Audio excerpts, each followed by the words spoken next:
It's great to be here. I mean, it's really been fun because we were here last summer for the Olympic Games and hosted a reception with Triathlon Business International. And it's great to be back at the venue again. It's just wonderful to reminisce about last year and looking forward to seeing all the events this weekend. Yeah, you obviously mentioned the Triathlon Business International Conference. That was a 2-day event that's just been on. How did that go?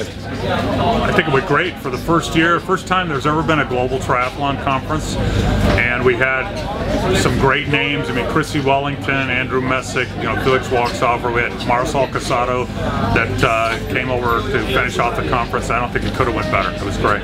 And certainly in terms of the timing, I mean, triathlons, it's constantly been on a boom, but at the moment there seems to be so much more exposure around it. And obviously, from a British perspective, the Olympics did really well for us, and we're certainly seeing a real growth over here. Well, that's why we started our organization too, because even though there is great growth in the sport, we're still a smaller player, and we wanted to make sure that everybody within the sport can constantly work together, because that's the way we truly believe it's going to grow.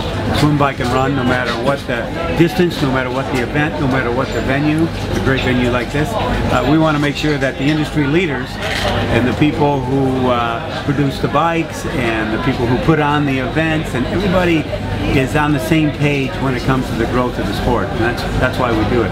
And obviously you've got a wealth of experience in the industry. I mean, have you noticed a change? I mean, there was quite a big growth in long distance racing, but it seems the Olympic distance racing is really kind of picking up as well now.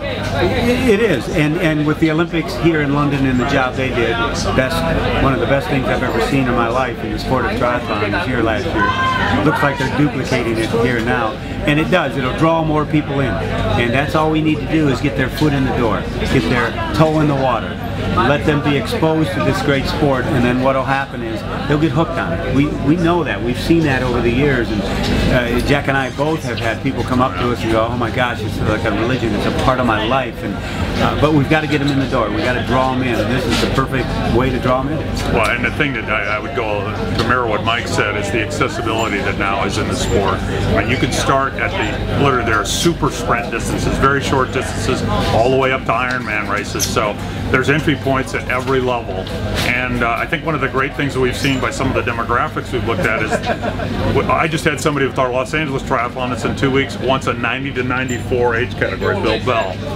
I've never seen that before. That's starting to happen, and now we have kids races, and as we all know, the huge influx of women into the sport. It's incredible, like nothing we would have ever seen in our early days. But we don't want it to stop. No.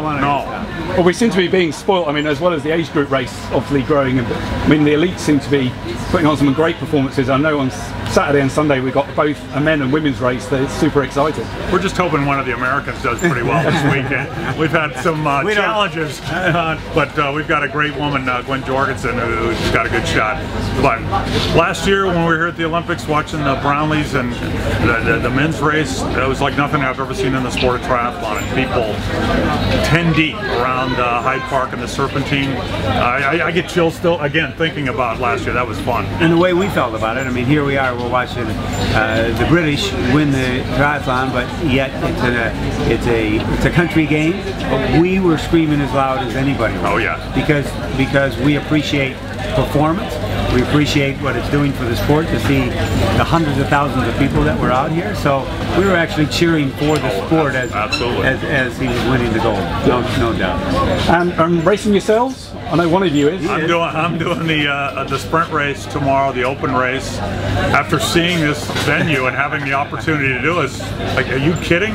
I'm not in great shape, but what the heck? I mean, that's one of the great things about triathlon that I think people lose. I mean, I don't train like I used to, but it's still, I can go out and swim, a few hundred meters and ride around Hyde Park and do a 5K. I think that this is something you can carry with you your whole life, and who wouldn't want to have this opportunity, is the way I looked at it, so I'm definitely in. And Mike? No, sorry, I've been on the road a long time. I've got to get home, so there's another Ironman with calls in 2 weeks in Lake Tahoe, so. He's afraid I don't beat him. And I'm afraid Jack would beat me. that wouldn't happen. He'd pass me on the run, that's what it would be.